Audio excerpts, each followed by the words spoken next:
want to bring here, which is the title of the testimony or service or whatever you want to call it, I'm calling Witnessing and Outreach.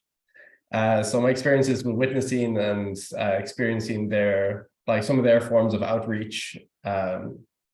So I guess if you ask me if I'd ever go witnessing, I would tell you no and probably laugh in your face. But yeah, I mean, it's kind of similar with fundraising. Like I'm sure I would have liked to have done fundraising at some point, but I'm never too pushed with it. And witnessing, I kind of felt really awkward at the idea of it all the time. So yeah, I would say likely that I didn't like witnessing, the idea of it.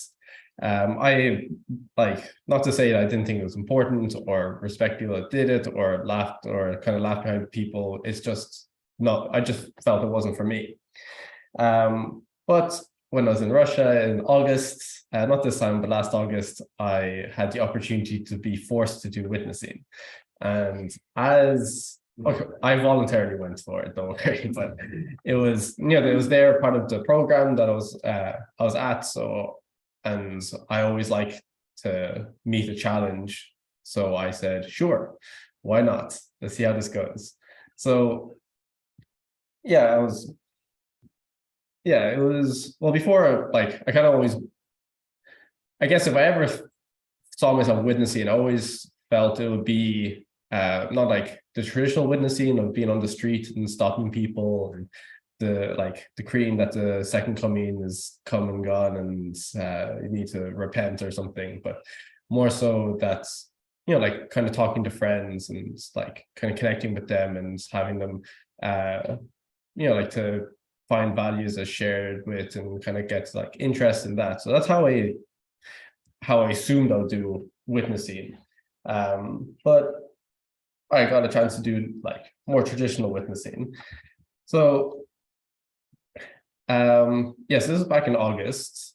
I had we had 100Ks, we would wake up, we'd do 100K, we'd do lecture practice, we'd have lunch, and then we'd go and do kickoff, which is a bit more 100K, and then we'd do witnessing for 3 hours. And yeah, so the first day I was paired up with he was CARP leader at the time, and first gen brother named Dima, who was super nice. So we're out for 3 hours, and I had no idea what I was going to say, how I was going to approach, what to talk about, or anything. So I decided for at the start to just observe what Dima did, and which is a bit hard considering that he did everything in Russian. So I just kind of had to there really trying to absorb the spirit of what he wanted to convey and kind of what he wanted to achieve and to connect with the people.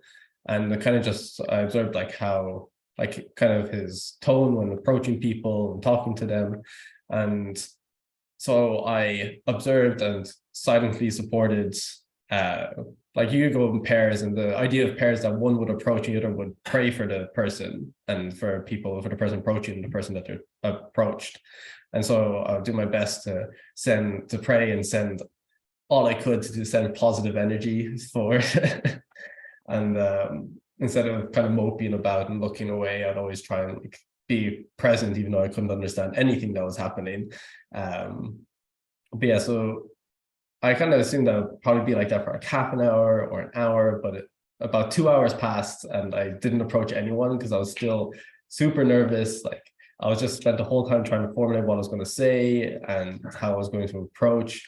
And more importantly, I needed the hype to get me to going. So about 2 hours passed, and then Dean was talking to someone, and then I decided that was the time that I was going to approach someone. So he was talking to someone, I broke off, and then I just looked, I saw someone, I approached, I was like, excuse me, do you speak English? And they said no and walked away.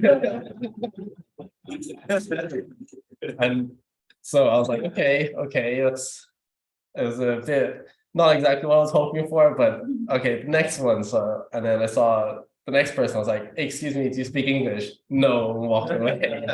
And the next one, asked if they spoke English, and they didn't even stop to say anything and just walked away. This continued on for about 40 minutes of me just approaching people and being told no and going on. Until I remember it very clearly where I just kept on getting rejected and rejected and rejected and rejected and rejected. And every time I was like, oh, this is kind of embarrassing. Like, it's just like, do people feel awkward to me going up? I'm kind of feel awkward having to approach people out of nowhere? And then, but as it went on, I felt that less and less and less until there was one point where I just kind of said to myself, I don't care anymore about like how I look or how like people think I act. And then I went to someone, as I had, you speak English, and the person stopped and said yes. And I was like, okay, wait. And like, yeah, it was like, it just happened. And then I was just like, oh. And then, so like I was given some questions to ask, and like I usually stop people later on by asking when people did stop for me afterwards. Like I would stop them by asking if they had time to answer a survey on family values, which is kind of the angle that they were going for a survey, and like advertising CARP as like a group of good ethics and morals for young people.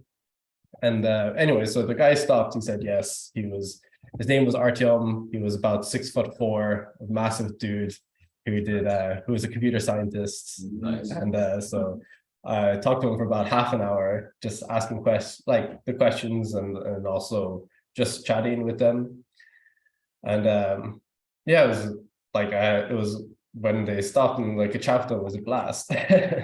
And it was kind of at that point that it was very early. I think it was even just the first 100K and kickoff that we did.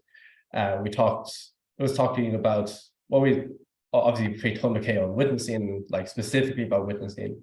And one thing that always stood out to me was that you don't to have a successful witnessing session or successfully witnessing doesn't necessarily mean that you have to bring them to lectures. It's just that you have to have a positive impact on their life, even if it's just that one conversation. So my goals start that whole witnessing campaign. I think it's just a week, but the witnessing time, and every time I talk to someone or even just approaching people, I went with the intention that I wanted for them to have a nice conversation or to have a nice conversation with them. And it was, so for me, that was how I was going to have a successful witnessing. Maybe not the best mindset for what they wanted, which is always getting new people to come to lectures. But for me, just feeling that I made someone happy by talking to them on the street that day was I felt that was it was my goal, and I felt that it was something that I could really connect with and achieve and go with, because I'll mention it a bit later, but there was, the last two services with Colin and John, they both mentioned that the truth isn't enough for people to stay. It's always the true love of God, the community, and where they feel safe and happy to be and feel that they are a part of. That's what gets people to stay. And yes, I really resonate with just really be able to bring something positive to their lives with just one conversation. And so that was the first person that stopped for me, and luckily many more stops later, but that was the one and only conversation I had with someone that day, because the witnessing ended.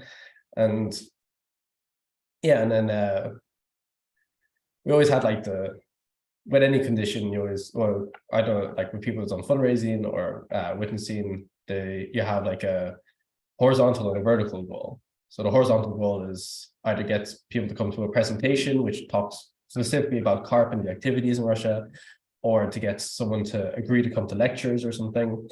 And then vertical goal is kind of more so what I was talking about having being positive, loving the person as a child of God, something along those lines. And and I really, yeah, like I really like probably maybe a bit too much, but I really latched on to that idea of like positively impacting people, like having like people being happy walking away from me after a conversation. And the next day I was with someone else and we stopped a few people. I think it was the last conversation. It was an interesting one because we're talking about like when we think of family values, we think of like kids and different things. But I asked, do you plan on having a family? And she says, yeah, I already have a family. I'm like, oh, do you have any kids? Or no, she's like, no, I'm just married. And then I asked, do you plan on having kids? And she said, no. And I was like, huh, where do I go from here? Because like the next 5 questions are all about kids. It's just like, but yeah, but I had like really interesting talk, like it really made me think about how to connect with this person, like like more than just asking these questions from the questionnaire, to really like tailor like my like kind of my care to like to her, like to her situation, her needs. And I found out later that she was a film director. She had like a few documentaries in like Russia, and it was really like she was like really interesting. And then afterwards, I'd always hand off to the other person to talk in Russian about carp because I couldn't, I felt I really didn't really explain it that much. And they felt a lot more comfortable with like that afterwards because yeah, I know with students level of English is very good, but they're always really nervous with it. But yeah, and then like she specifically said that she had a really nice conversation. She like really loved it, and she doesn't want to hear any more about carp and like whatever. But she was really happy to have the conversation. So like, oh, she doesn't want to hear about carp, but I was really happy to hear that she really enjoyed it, and kind of just really kind of renewed my obsession with this goal. But yeah, and then yeah, that was really nice, and it was kind of leads me to kind of the most interesting and successful day of witnessing, which is happened to be me and Rishka were together, and then I think we started the day.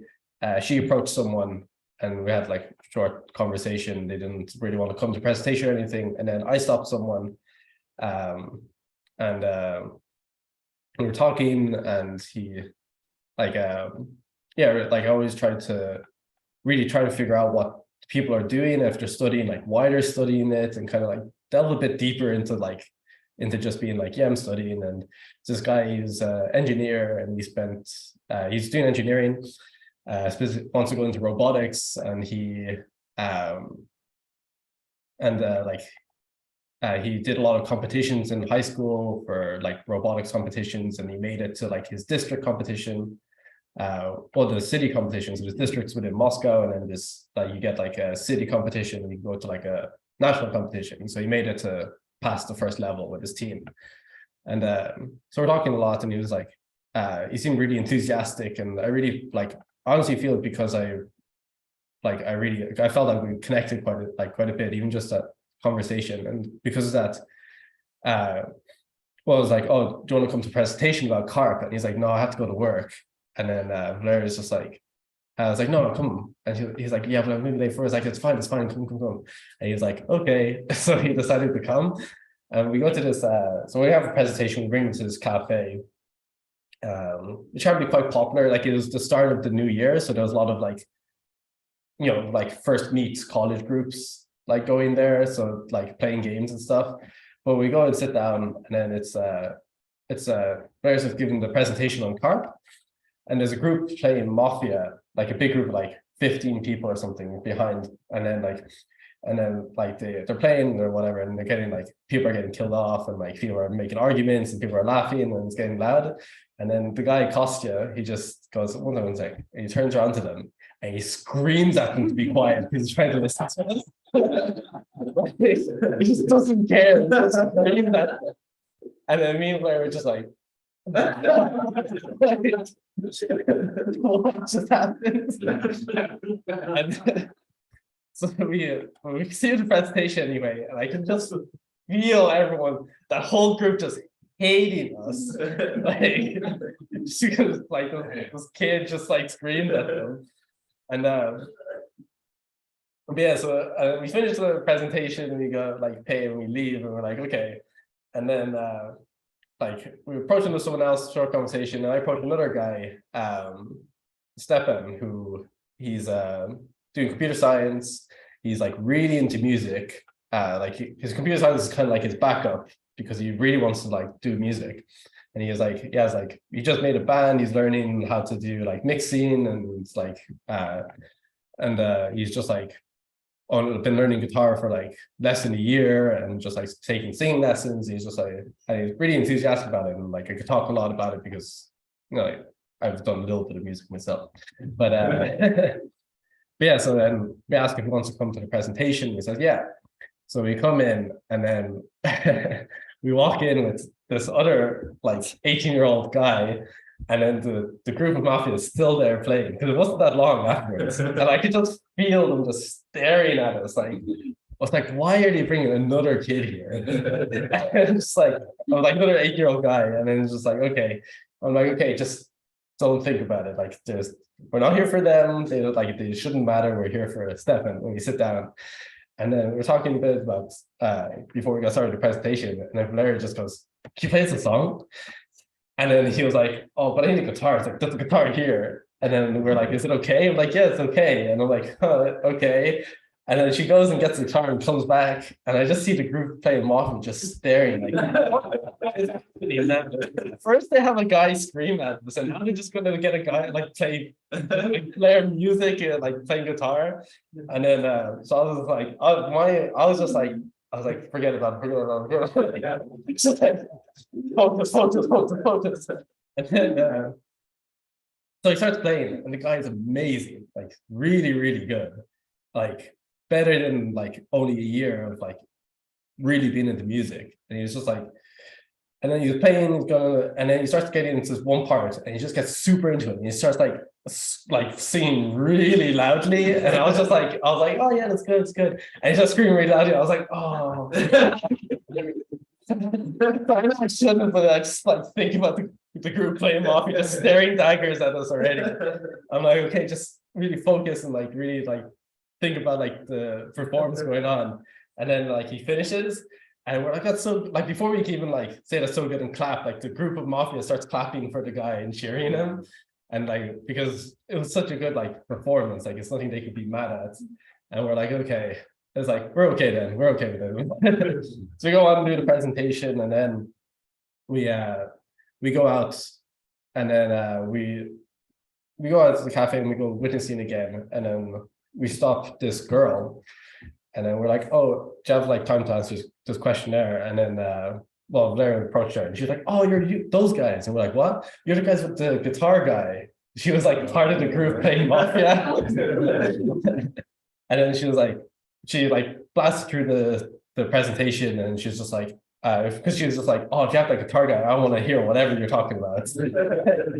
And she came the next week with her and her friend, which was like quite nice. And they came to a lecture as well, right? Yeah, they came to some lectures as well. And yeah, I really like, there's another guy as well. Didn't really hear too much about it. It was interesting anyway, because we had we're just like, okay, let's go to one last person. And then I stopped this guy. His name was Daniel. And then we're just talking, and his parents are like politicians, and he's doing international politics. And then he's like, oh yeah. And then I don't know how, but we kind of got into like languages, and he's like, yeah, my second language is Korean. And we were like, huh? And we just kind of like kept going, and it was like really nice. He was quite interested. Like we didn't have time to give a presentation, so Larry gave a super fast presentation on the streets to the guy. But yeah, it was nice. So that was kind of like thinking my most successful day of witnessing. And I really felt it was because, like what I said, like I really did my best to connect and like show love for them in the situation, really not be like not with the motive of them coming to presentations and lectures, but just to be there for them at that time. And I felt that they really they really felt that during that time. That's why they wanted to come with us to presentations and hear more, and to be like to be around.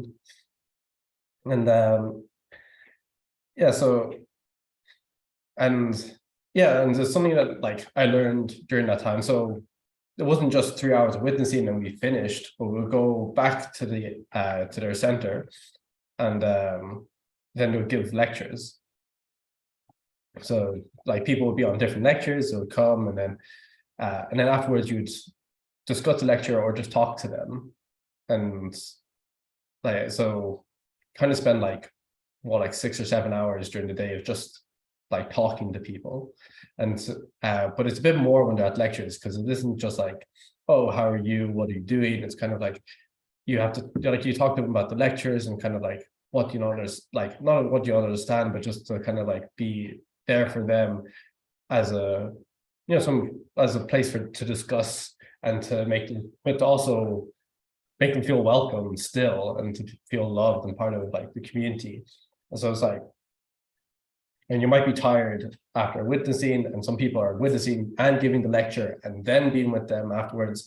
And like, it's kind of like through that, and also the preparation of people organizing the lectures and seeing who can come, who can't come, like, and scrambling to get people to give the lectures. It really kind of like, it really hammered home for me that like talking to people on the street is the easiest part because that's it. You just talk to them on the street and it's done. But if they come and they want to come and learn more and be like, learn about the principle, that's where the hard parts, that's the hardest part, because it isn't just, oh, you talk to them and that's it. You have to continuously invest. Like, it's not just like on the nights they come, but like every day, because it's like, you're thinking about them, you're thinking about like, oh, did they like the lecture? Did we get the right lecturer for them? Did they agree with this point or that point? Like, what are they thinking now? I hope they come next time. How can I do better for them next time? How can I include them a bit more than afterwards, with like making them feel comfortable?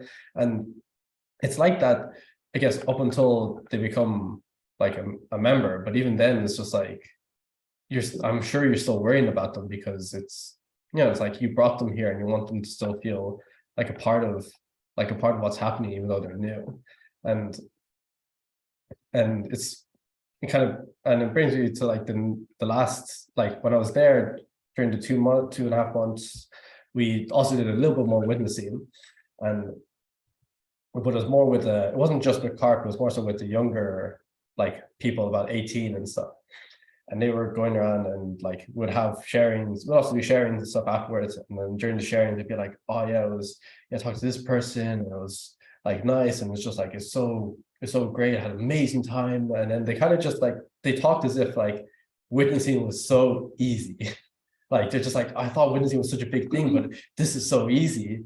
And then I was like, and then there's like a lot of people being like, yeah, that's great enthusiasm, but we didn't really want to correct them that it's not easy, and that the next part is what's hard. Because I mean, it's nice to have enthusiasm, but we're also just like, yeah, you don't really know what's going to happen, because they kind of got like a small piece of it, and they were quite personable people and social people, so they had a blast doing it.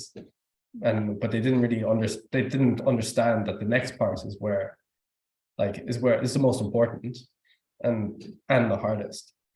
And it's yeah, so I guess that was like kind of my experiences with witnessing. But at the end of that, it was just 2 days of witnessing, was it? 2 or 3 days? Yeah, it was 3 days of witnessing. We did an event where we invited guests, and we do debates, and we just give small topics and give them like 10 minutes to prepare a small, like a 1-minute speech to and then there'll be one team's for, one team's against, and there'll be one rebuttal each. And yeah, and then we invited they invited all the guests that we had, and I think 4 people came. And one of them was just some random dude that saw it up on their equivalent of Facebook and decided that would be fun to go to, and went to it.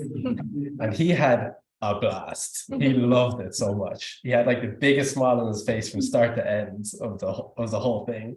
And it was really, yeah, and it was kind of just like, like kind of being at that event, it made it so that I could see that outreach doesn't have to be big events of proclaiming our truths, which is, you know, nice to have and like as well. But it can, you know, it doesn't have, we don't have to like proclaim the truth, but we can like advertise the truths, which is kind of what the debates were there for, which was like we had topics of living for the sake of others, like family values and different things for people to debate on. And it's like through that more subtle way you can, you know, you can show that our truths are like, you know, like when people have like-minded things, and it doesn't have to be on a grand scale. Like I said, there's only 4 guests and the rest were like second gen there. And yeah, so it's just kind of, yeah, really just show me that outreach doesn't have to be big, it doesn't have to be grand, it doesn't have to be like preaching anything. It just has to, you know, we can just pick one thing that one of our like truths, one of our things that we believe in, and just roll with it. And yeah, and it's just like, I don't know, I've been playing with this idea, which I definitely want to get rolling, which is something that Vittorio actually mentioned a long time ago, which is to do a simple service project of going to a beach, cleaning up, and then just having a picnic or a party afterwards at the beach, which is just, it's simple, sounds very fun, and it's still giving back. And I guess it doesn't have to be a beach, but like I would like to go, we can go to communities where we live, like contact Tidy Towns or the county council and just ask, can we clean up somewhere? And like just that, you know, to give back to where we lived, to communities we've made around us, and just to, like, we don't have to be like, oh, we're youth group, we're the second coming of Christ has been here. We know that it's true. We just need to be like, we're a youth group and we want to help our community, and like that's enough outreach. It's more than enough. And like, and I think it's really important because I like some of the memories that I remember that I feel really accomplished with when I was younger was, there was one time where we painted a creche nearby. We painted like a map of the world. It was just like, I think it was like me, David, Joy, Vicky, like Ben, just like kind of like just went somewhere nearby. I don't even remember where it is now. I just know it was kind of nearby, and just did that and painted. And it's like, I barely remember it. It was pretty young, but it was a nice time. Like even then I felt accomplished. And when I was in school, I joined, like I did a lot of green schools because it was, one way was to get out of class, but another way is just like I felt accomplished just cleaning up. And you know, you get out there, and I think I don't see a reason why we can't do that. And it's something that I really want to do, and been like idea growing in my head. And you know, coming back, and I really feel that we talked at the spiritual meeting like a couple of months ago, like we did talk a lot about outreach, about events we can throw, like how can we get more guests, and should we get a witnessing team with things. And like I really like, a lot of the outreach was talked about, and I just feel that this is just a very simple way to do that, and to give back to communities and to our country, and our that's going to be that little bit patriotic, wave Irish flags while picking up litter, and maybe if we're feeling a little spicy, learn the national anthem. Well, who knows? But no, I think it's, in a way, I think it's long overdue to have something like this. And yeah, so that's just a little bit of my time in Russia, with learning, with my experiences witnessing, and just kind of seeing a community that does a bit more outreach, and whether it's under the umbrella of CARP or YSP, or just as the church itself, it was really nice to see, and it was really nice to take part in. Yeah, I think that's about it. So I'll close with a prayer. some of my parents like to offer this prayer to you and your parents to close this my sermon today, and I want to pray that's can you be able to give them something to people for their week, for their lives, for I want to just really be able to grateful to be here with the community online or in person to continue to meet up and grow our relationships together, and we'll pray for this week and that everyone will be safe and accomplish any goals that they have to be able to move forward, to grow as people, to grow as community, grow as families, and really be able to invite you into our lives as much as possible. I want to pray that we really enjoy this day together, and I'd like to report this in our names here, and our names Brendan and Larry McManus, that's your family. Thank you.